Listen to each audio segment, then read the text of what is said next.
I'm pleased to have with me again Imelda Avila-Thomas. Thank you so much for being here. Say hello to the people that are listening out there right now.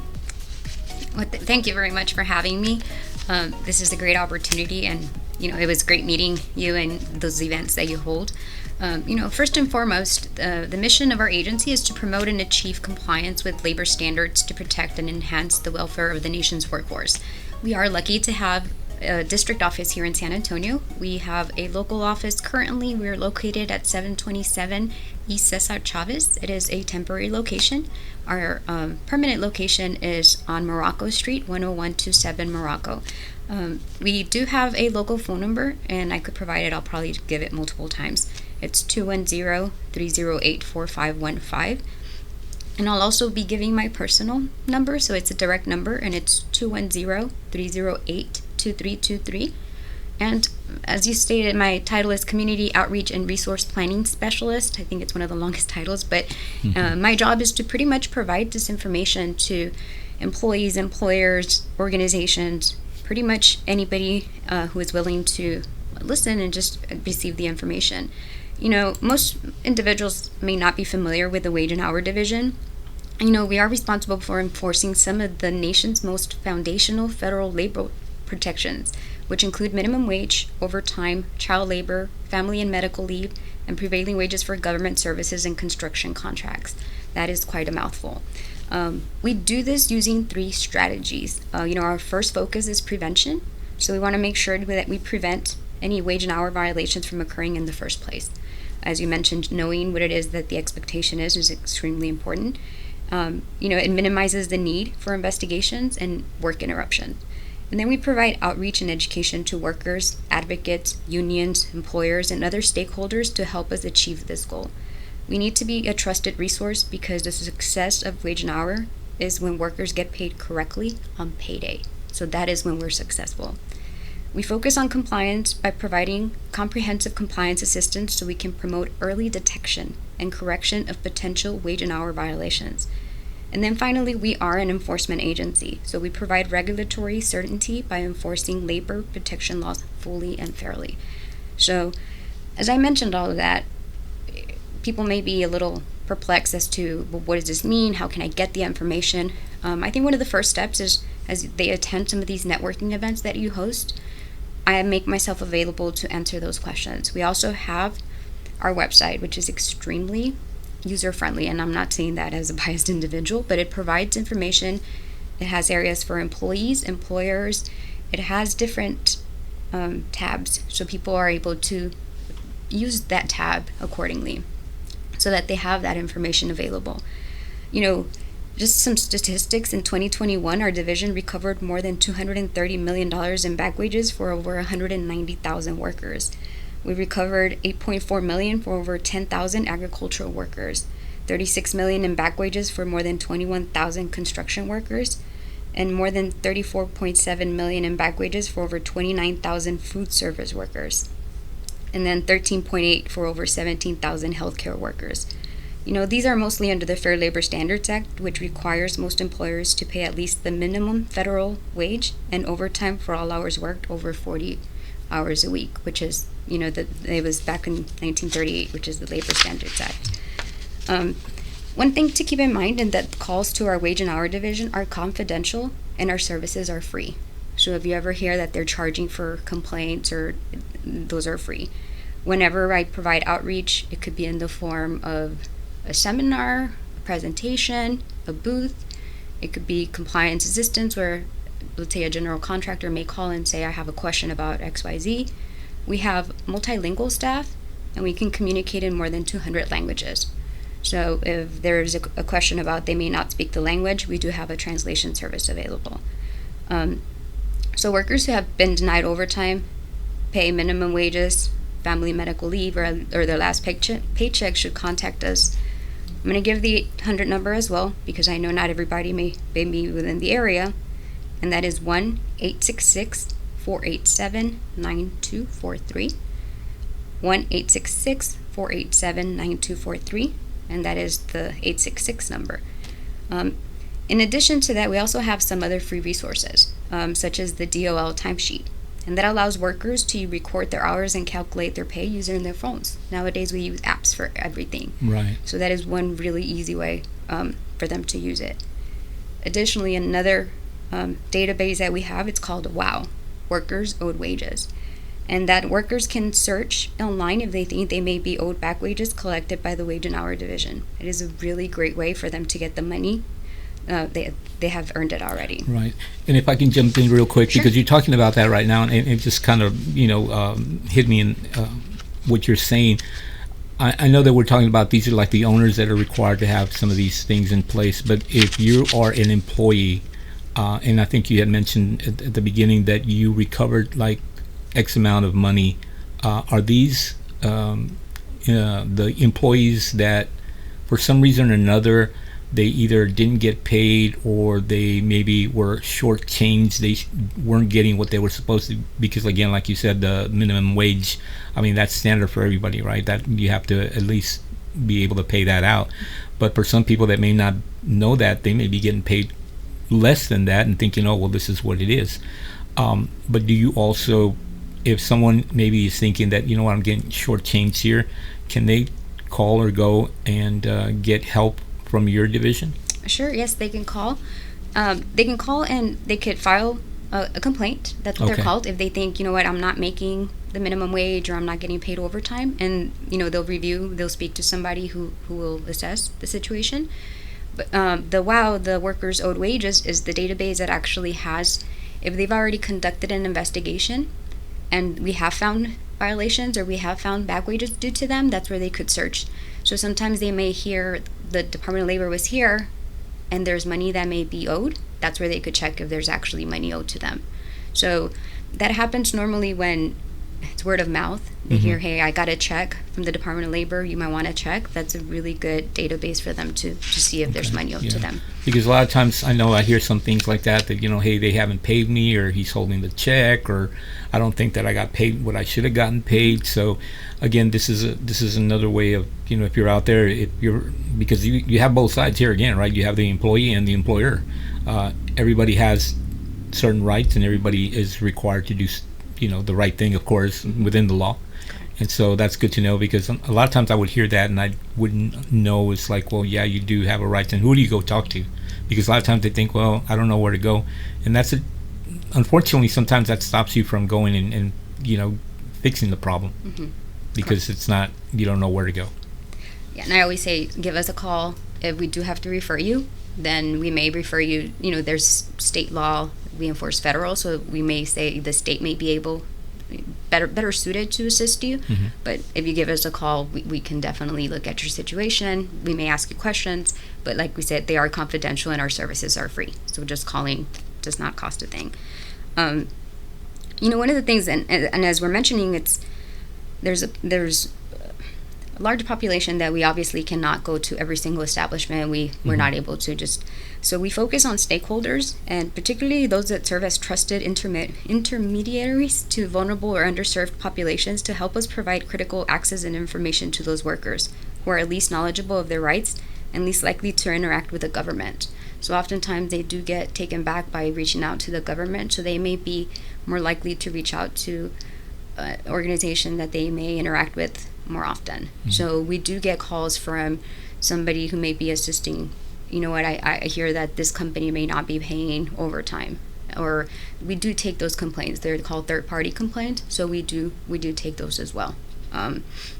We do partner with other government agencies, particularly state and local licensing agencies, to create opportunities to deter those violations and to educate the businesses on wage and hour laws. So you may hear us partnering up with OSHA or with other government agencies. That is not uncommon that we might do that. And sometimes I call it the one-stop shop, so that they're able to visit with other agencies, and just engages the workers more effectively. I think overall it eases that comfort, that level they're able to. Right. And again, like we said, sometimes they may feel intimidated, because it's like, well, I'm probably going to say I'm the one that's in trouble, or I'm the one that's wrong. And so this is why we do what we do here at the radio program, because there's so much information out there, right? So many different organizations that take care of certain things.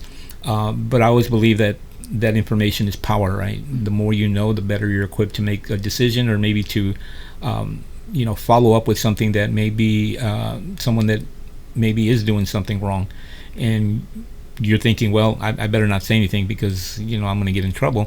But then they kind of get away with that. And so it's very important, if you're out there, again, if you're an employer or an employee, everybody has rights, and everybody has the capability of going and finding out this information to make sure that this is something that I maybe need to fix, or something that I was wronged and I need to correct. But that's why we do what we do here, to bring individuals such as yourself to be able to put out that information and equip people to be able to know more, right? Yes. One of the items that we mentioned is we do make referrals and collaborate, like I said, with OSHA, the Occupational Safety and Health Administration, when workers are safe, their safety is at risk.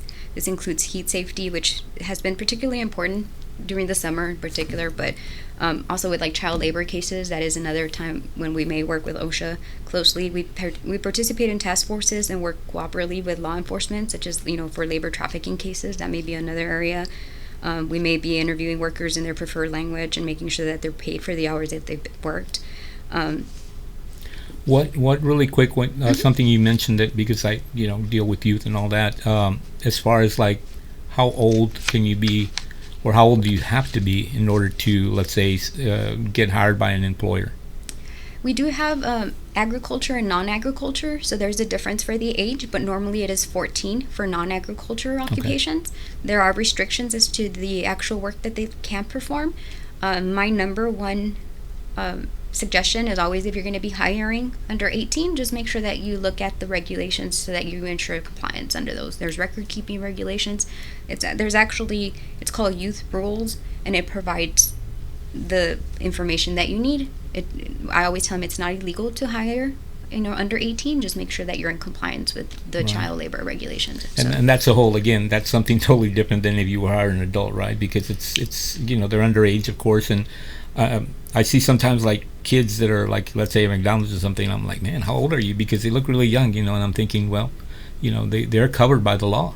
Yeah, 14. So at 14, it is legal. At 14 and 15, there's restriction on the hours, and in the occupations, there's restriction under 18 for the occupations they could perform. And we talked about digital resources. Our website, our web pages were visited more than 68 million times in a single year. We encourage employers, employees, and stakeholders to visit us online and follow us on social media, including Facebook, LinkedIn, and Twitter. The app, once again, that was just revamped recently, so it is a little bit more user-friendly, if I may say. Is that the website or the app, the one that you could upload your times? Okay. Like you said, it's not just for the employers can use it, and employees can use it as well. And then just a little bit more statistics on the workers' owed wages that we were talking. We were actually able to return over 2.4 million to previously unlocated workers. So oftentimes we find the addresses have changed. So normally the investigations could go back up to 2 years. The normal time frame is 2 years. So a lot of people may change their addresses, their phone numbers. So if we try to locate them to get them paid, we may hit an obstacle in that sense. So if they check that website, they may be able to update that, get their money paid. So this is if you have recovered money that was owed to them, but again, correct. They maybe are not at that with that employer any longer. They've moved, or whatever the case may be. There's money that's being held somewhere, right? Correct. As far as for the individual, I think that's something that the state has. Like, there's money, whether you leave it in the bank or somewhere, that it goes somewhere, right? And I was able to look at that, and I did. I had like $600. I forgot. For some reason, I don't even know where it was. But if you're listening, sometimes you have money out there. Maybe you filed a claim or something, like what she's saying about maybe some back due money or wages that are due. This is a good thing that maybe you want to check out. Yeah, and we still, with that being said, we still have more than 20 million that needs to be returned to workers. So, there's still money. Still there. 20 million. Not 20 million. Wow. So, we're asking state agencies to help us promote that tool so that workers can input the name of the employers and find out if they're holding any wages on their behalf. Try to locate them. So we try our best to get the most updated information, but like I said, people do move and things just are not updated or as up to date as we would like them to be. Right. So that is one of the things. But, the tools and the information we provide, most of these and I say most, but actually all of these are available online. You mentioned small businesses and new businesses. There's from a toolkit specifically for new businesses where they go and it tells them from which posters they should have to, which laws may be applicable. It goes over the child labor. It goes over all that information. We have industry specific. So, some of the focus, or I mentioned food workers, care workers, construction, so those may be some of the most focused initiatives that we may have. The agency does pick certain industries to focus on based on, violations and samples that they may have used data to focus on. So we provide those specific toolkits, and they're very user-friendly. It provides, common issues or common things that you may find for both employees and employers. So I'm not biased, but I always guide people to the website just because it is very user-friendly. Right. If you don't want to print them, if you need them printed, it actually gives you the option of getting them sent to you. So you're able to order the publication to be sent to your business or to wherever the address is. You are able to order publications as well. Right. And again, we live in that time right now compared to 20, 30 years ago where, you had to physically probably have to go to one of the offices to get the information. So that, technology has advanced us in so many different ways. So if it's out there, of course, utilize it. It saves you time and maybe a lot of running around, because a lot of times you think, well, I think I need to go here and that's not where I needed to be, and they'll send you somewhere else. So definitely want to use all the technology that's available if you know how to use technology, or maybe you can get one of your kids to help you, because man, they can practically do anything with technology now. One of the things that I was just thinking about too, I know what we're talking about is that the employees that are legally capable of working here. Now, I know there's a lot of instances where you have, people that are not legal to work here. Do the laws still cover them in every aspect, just like somebody that is here legally? We do not ask about immigration status. Okay. So we conduct our investigations regardless of immigration status. Okay, because I think that's one of the things that I hear sometimes a lot, that they're in construction or they hired me to do a job, and then all of a sudden they find out, well, I'm not really here legally, and then they say, well, I'm not going to pay you, but they're still required by law to get paid, right? Yeah, one of the strategies that we asked about was the workers get paid correctly on payday for the work that they performed. Mm-hmm. So we don't ask about immigration status. Now, we do have enforcement under the H-1B, H-2A, and H-2B visa workers certification. So we do look at those specifically, but those would be handled, under those regulations and as applicable. So. Right. So again, if you're listening out there, maybe this applies to you, or maybe you kind of, figured out, hey, that's kind of something that I'm at right now that I need to look into that closer. These services are available. That's what they're there for, to help you in a situation, whether you're the employer or the employee. Because again, like we said, the last thing you want is to, do it wrong and get in trouble, because you have to deal with your business on top of everything else that comes with it. But a lot of times that's what I tell people, right? I say, just do it the right way. It may be a little bit more time consuming, but in the end, it's something like, it's not going to, you're not going to be thinking in your back of your head like, oh my God, I'm going to get in trouble, this and that. Doing it right is always the best thing, even though it may not be easy. So I know that's what you're doing to be able to educate people and to be able to get the word out. And I love what I do here, because I get schooled as well, right? A lot of times you think, well, I thought this. Yeah, that's not what it is. And so a lot of times people are always, wanting to know more. And again, the better educated you are, the better you can make an informed decision on what you need to do as well. I thank you for coming to our Bridging the Gap meetings, because, I know some people have connected with you because we do have businesses that are there, and I hope it's beneficial for you as well. Absolutely. I think, I always hear, oh, I get paid correctly, I'm fine, I don't have issues. And then I tend to ask, well, do you have family members that may have, issues? And that's when the little light bulb turns on, and they're like, wait, I did have somebody.